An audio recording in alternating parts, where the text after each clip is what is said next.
What's up, carp freaks, and welcome to Carp Life. Today we are at the Girton Fishing Complex in Nottinghamshire. Now we're only here for a few hours today, but I'm hoping either myself or Alex can winkle one out for the cameras, and while we are trying to do that, I'll tell you a bit more about what I got up to throughout the month.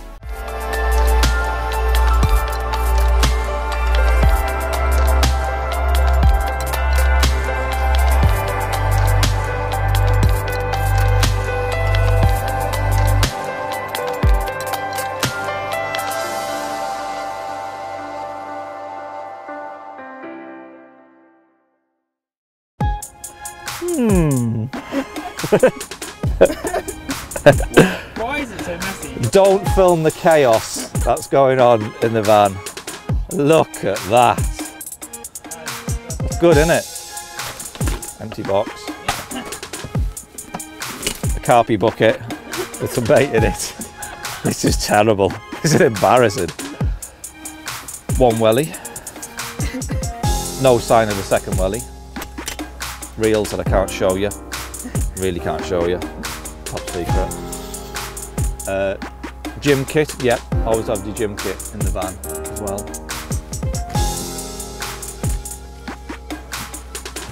A chair, I've got a chair. No bed chair. Is that a wanking tissue? I don't know, taste it.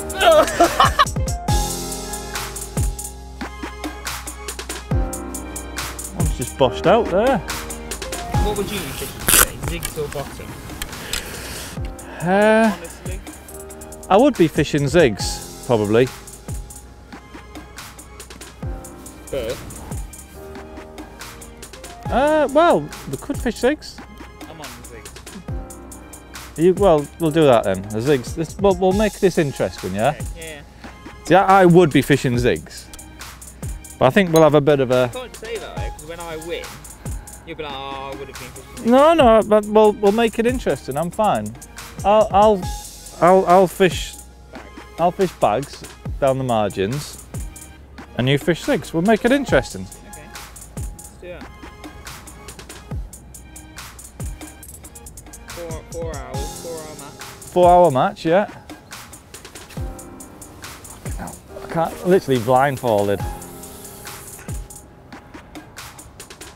Ooh.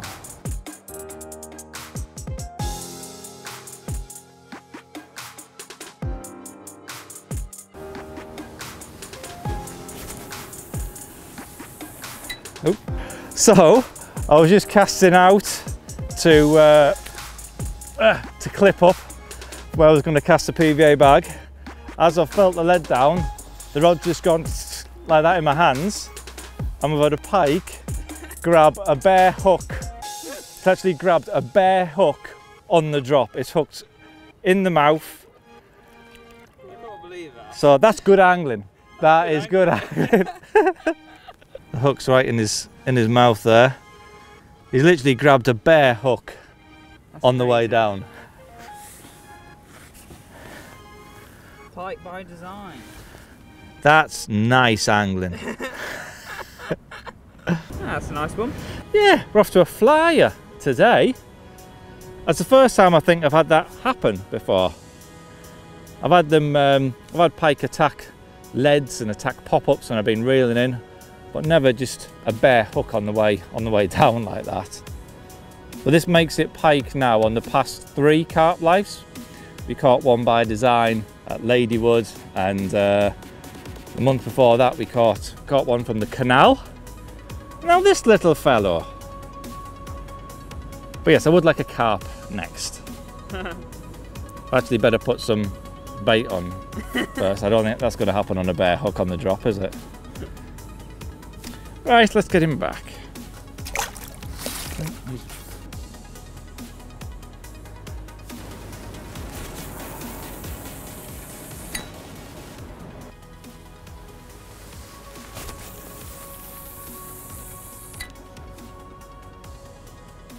Ooh. So, right at the start of the month, myself and Lewis Porter headed over to the Zwolle Carp Show. Now, for those of you that don't know, this is the biggest carp show in Europe. I haven't been myself for a couple of years, but I absolutely love it. It's amazing to see, and I was buzzing for this.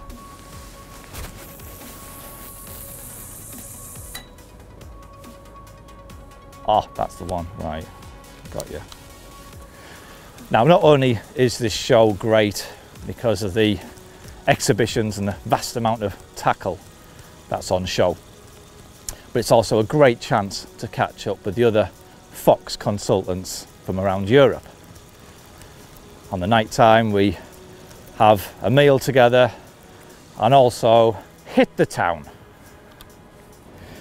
So I'm just having a few casts around with the actual fishing rods, just feeling the lead down to try and build up an understanding of what's on the lake bed.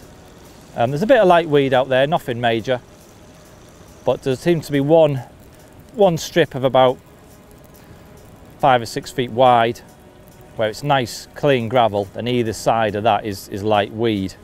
And the angle I'm fishing here, I'll be able to put 2 rods on this clear strip that runs through the swim. So I'm all clipped up.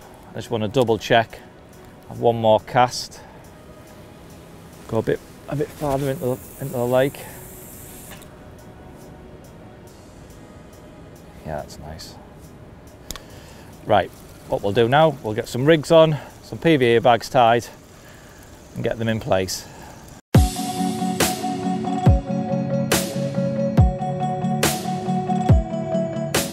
So this is my super simple PVA bag rig. I've got a 3-ounce flat pair inline lead, and the reason for using an inline is it fits inside the confines of a small PVA bag much better than, say, a lead clip or running rig or that sort of lead arrangement. Coming down from that, I've just got a 4-inch length of 25-pound reflex camo, which is a soft, supple braid. Again, I'm using a braided material because it's easier to fold inside a bag than a mono or a coated braid.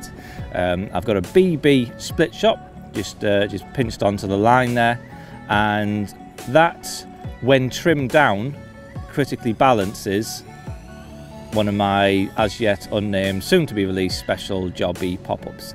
The reason I've whittled the pop-up down is, for me, a BB size shot is nice and neat, and if I start using bigger shot, it just looks a little bit more clumsy. So I'd rather use a BB shot and then whittle a pop-up down so that the shot just to say sinks it rather than adding more weight.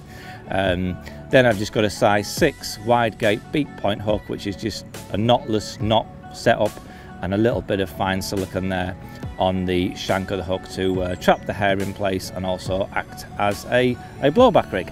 And that's it, and that's all just direct onto a 23-pound Fox Exocet mainline. Really simple. So let's get it inside a solid bag and cast it out onto that little clean spot that I found out there.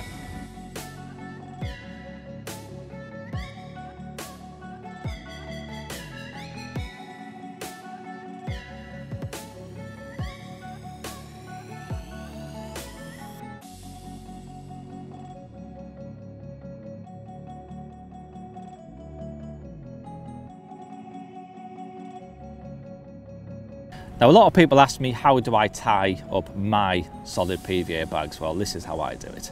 I've got the Rapide PVA loader systems here, and I start off by putting in a small amount of bag mix in the bottom of the bag. So we've probably got about 1 inch, maybe not quite, in the bottom there. Next, I lower in the entire rig. So hook bait in first, and I use the lead to tap the hook bait into that layer of ground bait in the bottom, and then put in another fine layer of ground bait, then pull the lead and the hook link tightish, and then lower the lead back down. That way I've got a little bit of separation, so I've got the hook and the hook bait and a fine layer of ground bait covering that, so that protects the hook from then potentially getting caught on the swivel that's coming out the bottom of the lead. And then top up the bag so that the insert of the PVA is just to say poking through the top. So all in all now, the PVA bag is probably about half full. So you don't really need to fill it any more than that.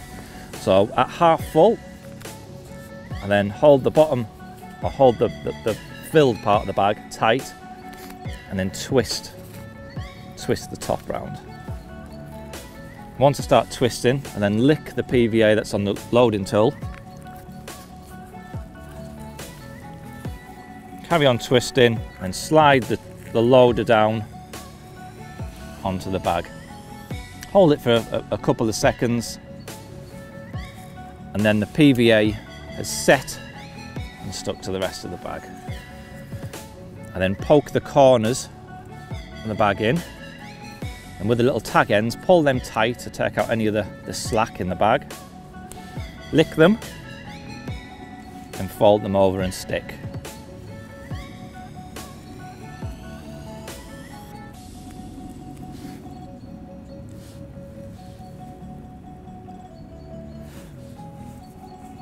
And that would be almost a finished bag. Well, it is a finished bag, but I like to then dip the bag into some Amino Blend 365, and for me that just tightens the bag a lot more, and also it slows down the dissolve of the PVA.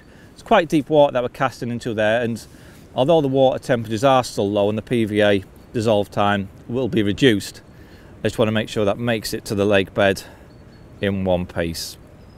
And of course it adds a little bit of scent and attraction too. And that will be it. That's the finished bag ready to cast out.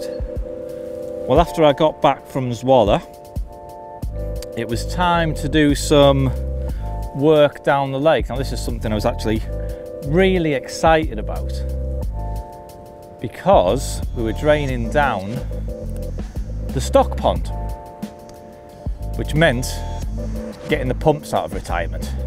Well, it's a wild, wet and windy day down at the fishery today, but the stock pond is draining nicely. Yesterday evening we had loads of rain, and there's that many land drains crisscrossing this part of the fishery that flow into the stock pond, as well as the pipe that feeds it from the stream. There was that much water going in, one pump just wasn't coping at all. It was just maintaining the same level. So I went and hired an additional pump yesterday, and that has speeded things along nicely. We were meant to be netting it tomorrow. I actually postponed it by a day, but as it happens we probably could have gone ahead tomorrow as planned. But I think I'm going to have to only run one pump today. It's draining that fast now. I don't want the fish to be stranded or become stressed in any way. I don't want them sort of just in like a foot of water and becoming stressed. So I'm just going to run the one pump today and then maintain that level. And yeah, by Sunday we can get on, get the fish out that should be in the main lake, and also see what other stock is actually in the stock pond.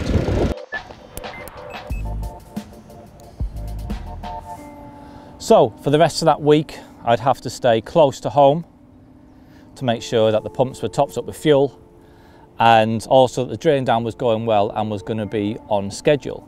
That would also give me a chance to spend a lot more time with the kids, and that's something I've been doing a lot more of, especially now that both the girls have taken a really keen interest in running. So most nights that I'm at home, we've been running across the hills, and it's been really good practice for Francesca, my youngest daughter, because later in the month she will be in the inter-schools regional cross-country semi-finals. Go on, Francesca. Big paces, don't shorten that stride. That's it. Good girl. Isabella, you're cheating. We get disqualified. I'm poaching your water, am I? Probably. Go on.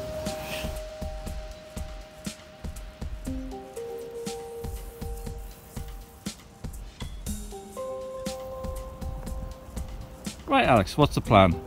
So, you're going on the bags on the bottom, so I thought I'd go on the old ziggers. Yeah. And you tell me it's quite deep out there, so I thought I'd set up with an adjustable zig flow. Right. Make it easier. Got a big lead, because you need a big lead, 3.5 ounce.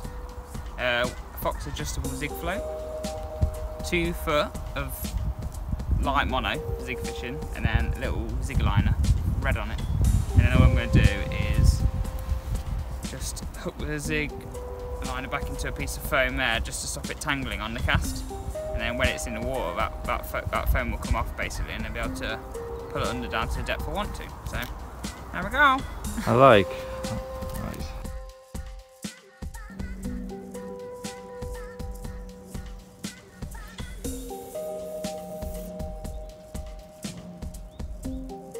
So with the stock pond now drained down to about 18 inches, 2 foot deep, it was time to do the netting. Now the reason for me wanting to do this was, well, several reasons actually. First of all, I wanted to see exactly how many fish we had in the stock pond. Now we did drain it down last winter when all the fish were held in there, and then we transferred all the better fish into the main pool, but we didn't really count exactly how many fish we kept back in the stock pond. I just wanted to get the fish back as quick as possible to reduce the amount of stress. Another reason for me wanting to do this was to see how well the fish had grown that summer and to check their general overall health as well. Now the stock pond and the main lake are being fed regularly at the moment, and I just wanted to check that I got the feeding levels right. If the weights had been disappointing, obviously I knew I needed to increase the feed. So yeah, there was quite a few reasons behind doing this. And to help me carry out this netting, my mates Lewis Porter and Dave came up to help. Now out of the fish which did exceptionally well, they got moved into the main pool, which then brought the amount of carp in the pool to 75, and that left 35 carp remaining in the stock pond.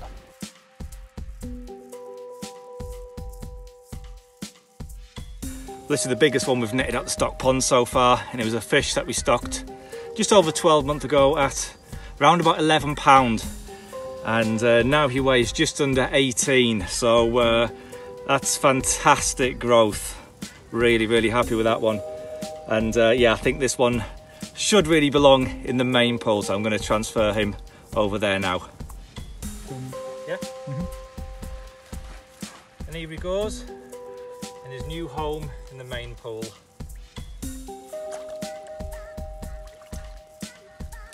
He's so chunky, isn't it? Oh wow, that is.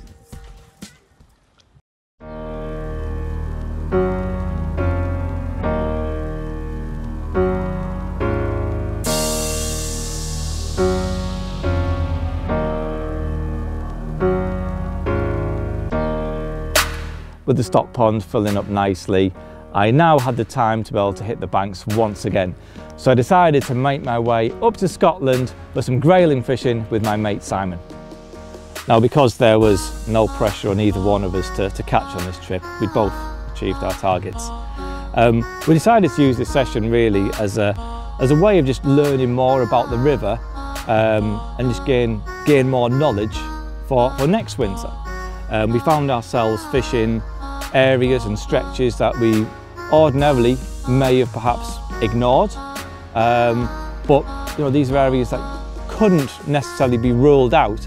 I think in previous trips we did fall into that habit of fishing spots that we knew we'd catch fish from, knew were productive or knew were productive for the bigger fish, and ignored those less obvious areas. So it was nice this time to have a bit of an experiment. But on the night, we decided to head out into Dumfries and toast each other's success.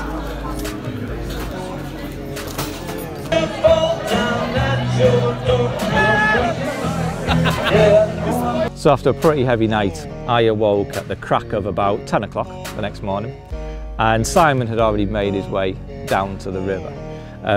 That day we decided, before it was time to call it a day, we both wanted to catch from an entirely new stretch that we'd never fished before.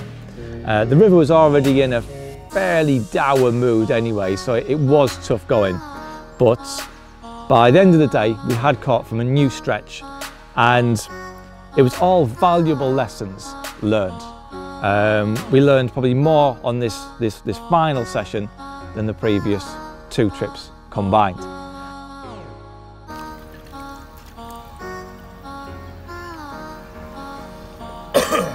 Beautiful.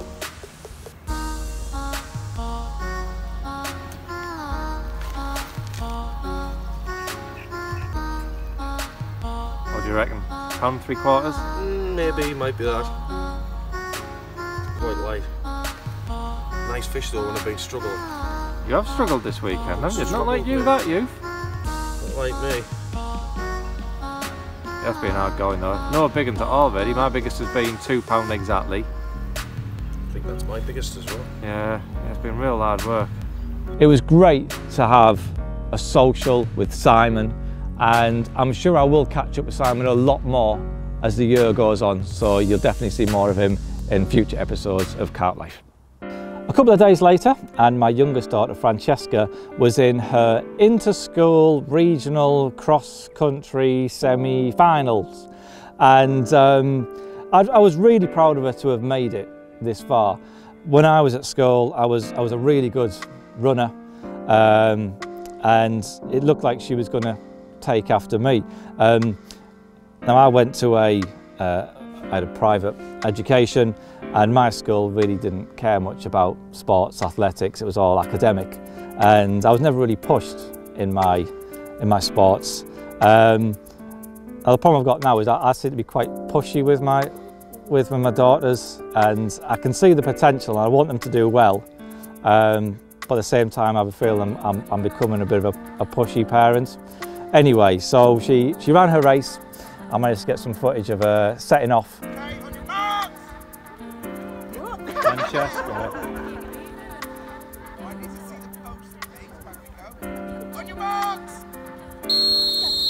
Go on, Francesca.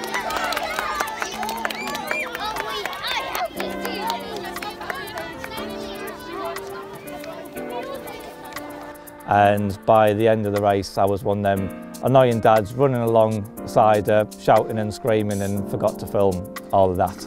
But anyway, she made it through. She qualified. I think she came 5th overall. So she's now in the finals, which we're already training for.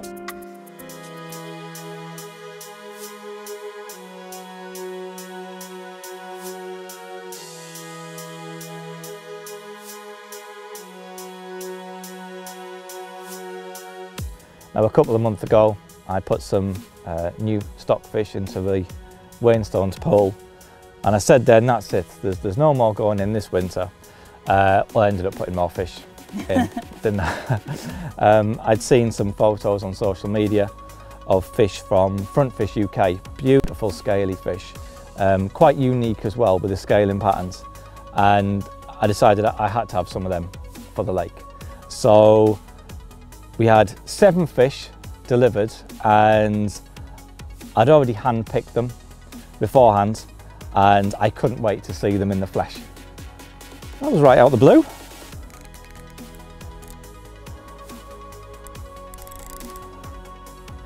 Well, it's a really bright, sunny day, air pressure's through the roof. And it's a day ordinarily you'd expect to catch on the zigs. But one of the PVA bag rods is away. I've got to be honest, I'm sat here thinking that any minute one of Alex's zigs is going to rip off. So it's come as quite as a surprise to see a bit of action on the bottom.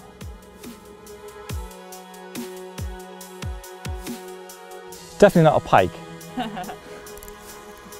We haven't really agreed on any terms about what the loser gets, have we? I think the winner, I think it was £50 prize money for the winner. Got paid out by the opposition? Yeah. No, I'm not having that.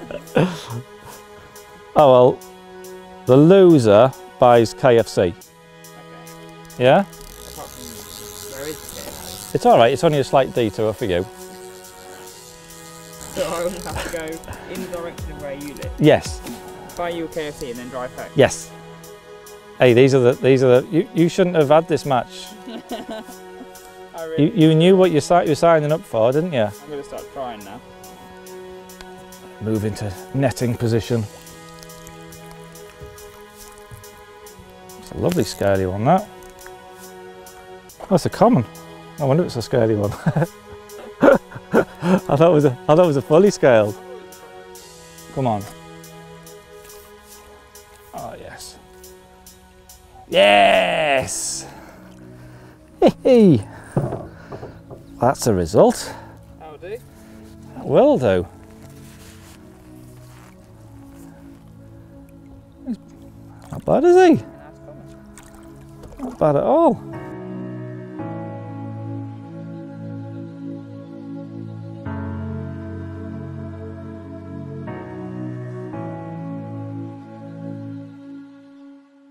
That's a really nice result on a short 4-hour session. What are you going to give me for that one, Alex?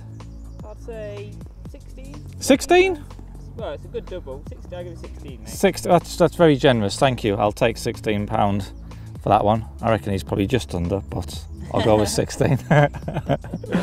So yeah, this one fell to a solid bag with one of my trimmed down pop-ups.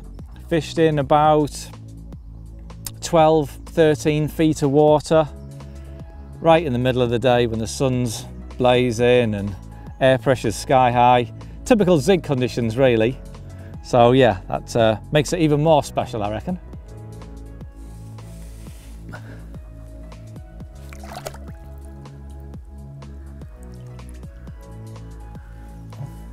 Don't go under. Oh, there he goes.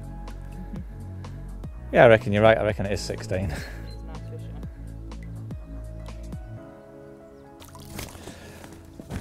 Well, before we landed that fish, I was telling you about the new stockies that we put into my Wainstones pool. In total, we had 7 fish delivered. Now, I decided to put 2 into the main pool. One was a pristine common, and the other was an apple slice linear. Absolutely stunning fish. So this is the one common I've got on the delivery today. The rest are all mirrors. And I'm going to put this one in the main lake. There is a bit of a shortage of commons in the main lake, so I think this one will be a nice addition.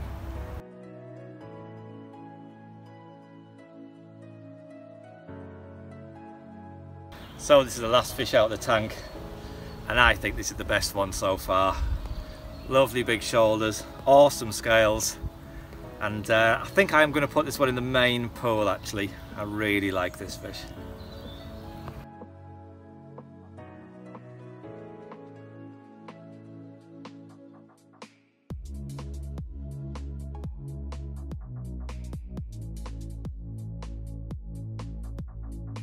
And the other 5 I put into the stock pond. Now the stock pond is going to be extended very soon, actually, to almost twice the size.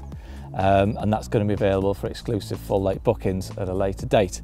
So I felt like I did need some new fish, some different fish to what's already in there, just to give it a bit of variety for when the pool opens. So this was the first fish that we pulled out the tank, and I was originally going to put this one in the main pool, but I think I'm going to put him back in the stock pond. Be nice for someone to catch this one when the pool's extended and it opens in 2021.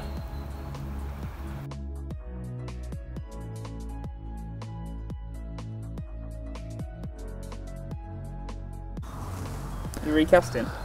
No, I've decided to retire from the match. What? I'm retiring. Why? I think you need all the help you can get, for one. Yeah. And catching one fish in 3 hours just sounds better than catching one in 4 hours. So yeah. So you're conceding? Well, no, I'm winning. You've got an hour to catch a fish bigger than £16. You're confident that you're going to win? Yeah. You're packing up? Yeah, I'm that confident I'm packing up. Good skills. Thank you. Oh, chopped a bait needle in the thing. That's bad news. So with the fish having been stocked into the pool, I just about had enough time to dash home, grab a shower and hit the road, because I was making my way over to Manchester for the Northern Angling Show. Now the Northern is without a doubt my favourite UK. I lost my balance. What have you done still? Now the Northern is without a doubt my favourite UK show.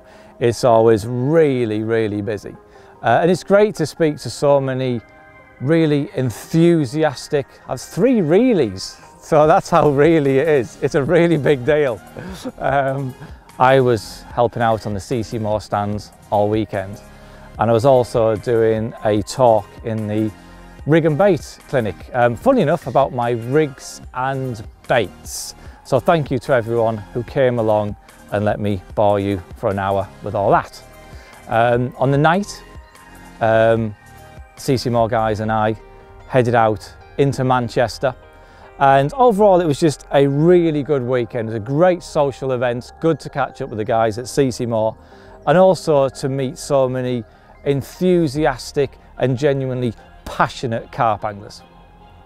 So we're now at the end of February, and the one thing I haven't mentioned so far is the progress of my soon to be released pop-ups. Well, throughout the month they have been distributed to the team of CC Moore consultants, and the results they have been absolutely fantastic. It's got me so excited to see them working so well in the colder winter months. It certainly does bode well into the spring ahead of their release. I've got to mention a big up to Brad. He had the biggest fish on them so far, an incredible looking mirror of over 41 pounds. So yeah, like I say, I am so excited. So that was February. There wasn't much by way of actual fishing time this past month, but it was still a very productive month nonetheless. And as we move into March, already a lot has happened. My tutorials have started again, and they are in full flow. We've already filmed the new episode of the challenge. I've been spending even more time running with my daughters, and a lot has been happening down at my lake, including a few people who've been doing a spot of test fishing, and I'll tell you all about that in next month's episode. Well, that was meant to be the end of Carp Life. I've packed away the rod that I'd caught the fish on, and packed away most of the rest of my kit. There was just the one rod remaining, and that's just rattled off. Literally everything's packed away apart from one rod and my net. I'm definitely losing this map. Oh, you're getting a proper pace in here, aren't you? Getting a KFC in. Variety bucket coming up. Or do I go for a zinger tower? I do feel quite zingery.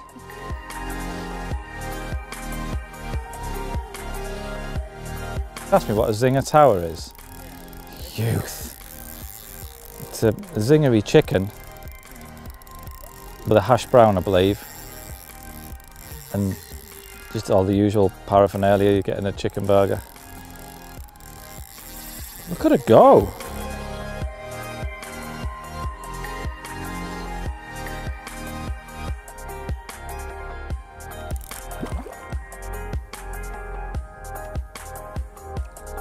Oh yes, that's lovely.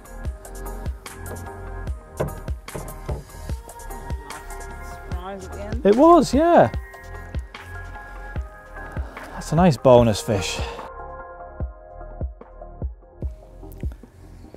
And there he is. That's a lovely fish. Really pretty one, that. And it makes it 2-0 to me, of course. Absolutely thrashed Alex today. He's packed up already. He's in a right mood. You've got the better side of the pair. Yeah. Well, there we go. But yeah, that's earned me a zinger tower meal.